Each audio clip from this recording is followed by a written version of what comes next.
guys, what is up? Welcome back to my channel. For those of you who are new here, my name is Djerf, and today I'm going to be sharing with you an FYI before you buy for the Agolde black 90s pinch waist leather pants. I have owned mine for a year, and these have honestly replaced my Aritzia pants completely. Like my Molina pants, my real pants, none of them. So here's the thing about these pants, and I did an initial FYI before you buy, and I'm going to do it again because these pants are expensive, and if you are interested in them, having some further information about them is only going to help you either make the decision of whether to buy them or not buy them. So the first thing is these pants fit like the Agolde 90s pinch waist denim pants. Very similar, but leather, of course, does act differently from denim in terms of the stretch and the forgiveness and if it bounces back and stuff like that. So that is the first thing to kind of note. I got a size 25, which is my go-to size, and I have now owned these for a year. And overall, I really like them. I think they are super comfortable. They are the most comfortable leather pants I have ever worn, I have ever owned, and they are also real leather, but they are quite affordable. I mean, well, they're 50% real leather, but overall, they are kind of the best leather pants I personally feel like I own. And here's why. The first thing is with these pants is they are lined. They have a full satin lining to them. Now, this satin is I want to say like a viscose polyester sort of lining. It's not like a silk satin, but they're definitely, they're satin, they're nice. So unlike other pants where if you put them in, you feel this against your skin, you don't. You feel the satin against your skin. It is, sensory-wise, a much better experience. Now, the satin only goes so far, but I find if you're wearing like high socks or like boots or anything underneath, you don't notice it, and it's great. But where it really counts is where it's going to be tight against your skin, your thighs, your butt, your hips, everything. Now, wearing these pants, they are really comfortable. It is a really soft leather. It says it's 50% recycled leather, 30% polyurethane, 10% viscose, and 10% polyester. It is made in the US of imported materials. Now, this is one of the reasons I love Agolde as a denim brand, is they do their manufacturing, their final manufacturing in the United States, which is why the $300 price point, Canadian, $340 Canadian price point for these pants exists. Now, these pants, there's a pair on Essence on sale for $334. There's really limited sizing, but on the Agolde website itself, these pants are $348 US.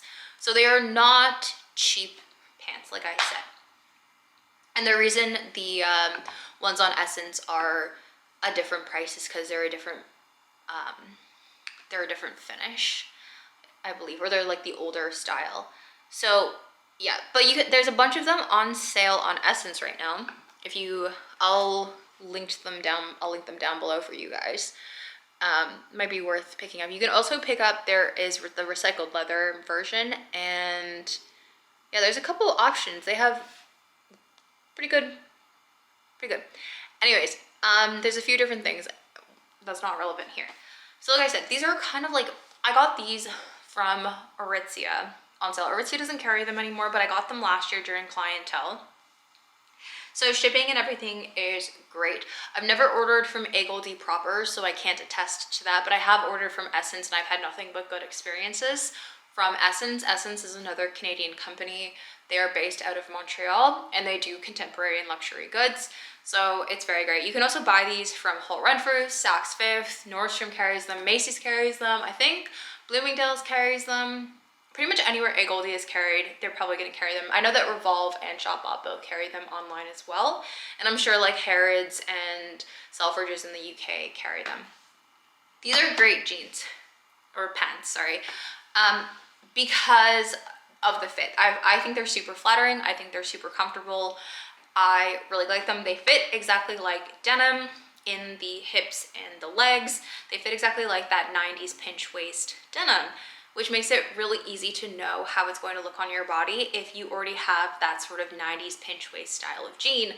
The 90s ex-boyfriend jeans or the 90s boyfriend jeans from Aritzia, the denim forum ones, fit very similar to how the Agolde ones fit. So if you like how those look on you, I really like them. I wear them almost every day. Then you're gonna like how these pants look on you. Now, here's the thing. I got a 25 and you will notice that the waistband is a little destructured.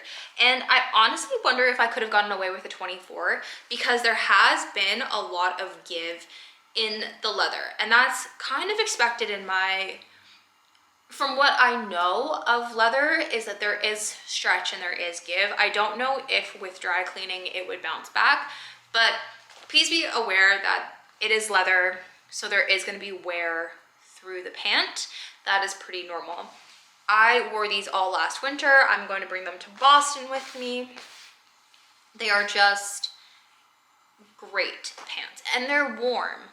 That's the other, I think leather pants are great because they're so comfortable. Now there's going to be people who are going to be like, vegan leather and all of this sort of stuff. Okay, vegan leather is great. And like these pants are not 100% leather.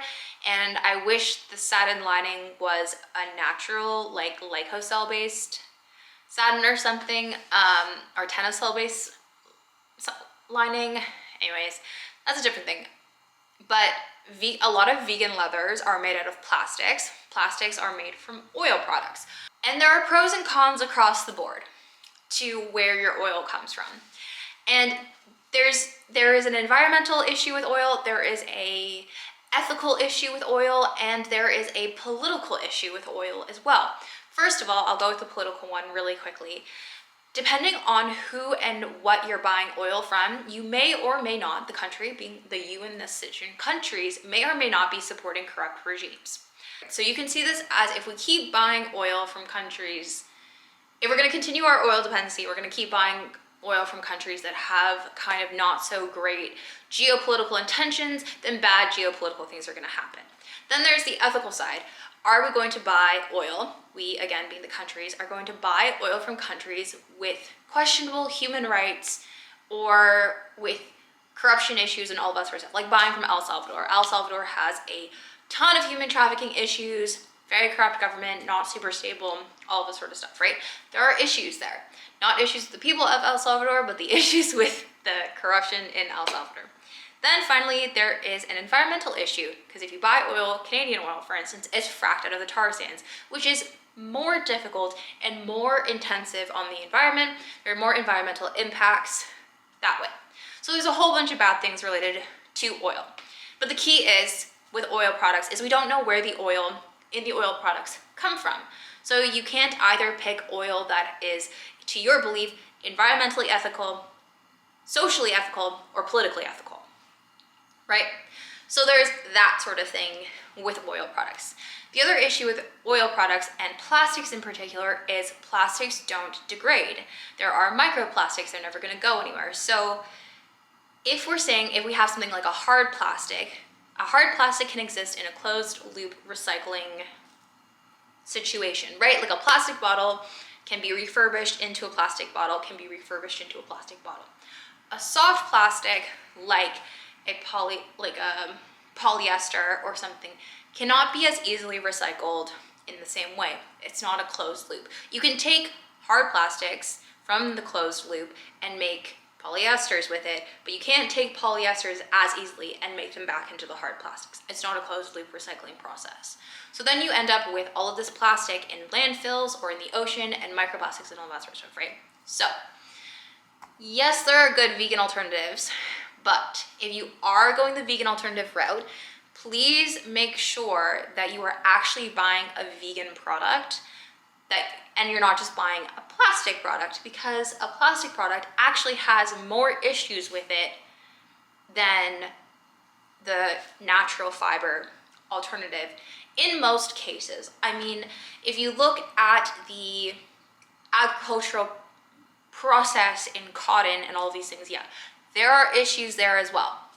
But cotton ultimately at the end of the day will turn into dirt at some point, whereas a polyester will not. So that is my point with trying to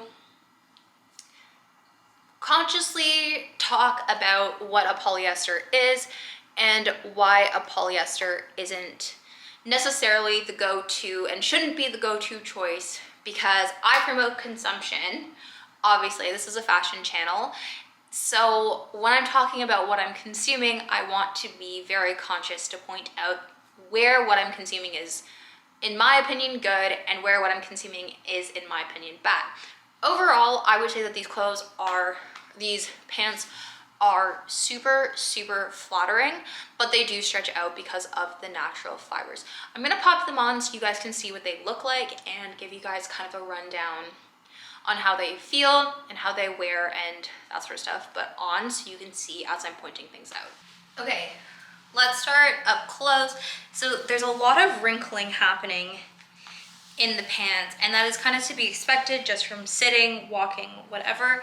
And you can see here, they have stretched out a little bit, but not too bad. Where it's actually kind of noticeable is right here. There's a little bit more bagging, but overall, not too bad. They're so comfy though. If we come back here, you guys can see, for me, they fit me perfectly.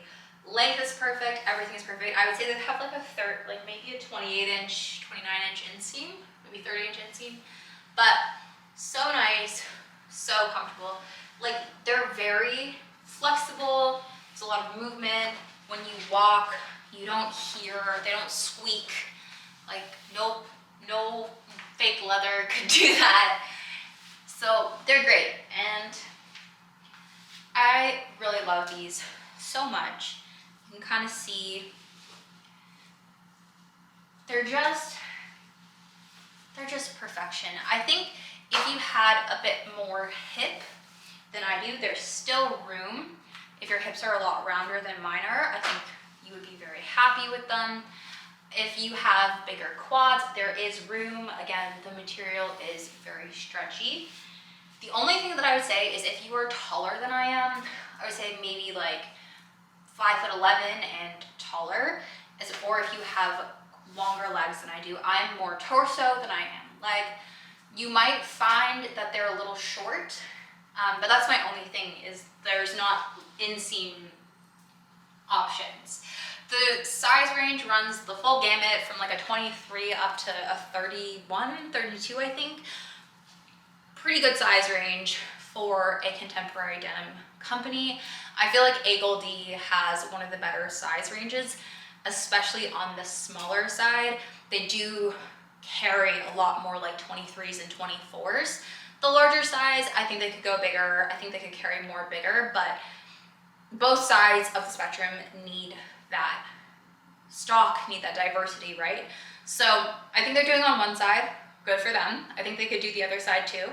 That'd be great for them. But overall, I think they are great. I do think they are worth the price. I wish that the lining and the plastic stuff, that the plastic materials that are in it would have been switched for wood fibers, but that's okay. Overall, I think the pants are really great. They feel amazing still a year later. You know, they're wearing really nicely. They're so soft, so comfortable. So I think they're worth it. I'll definitely keep them for a really long time and get a lot of love out of them. So yeah, that is everything. I hope you guys enjoyed this video. Thank you so much, and I'll see you in the next one.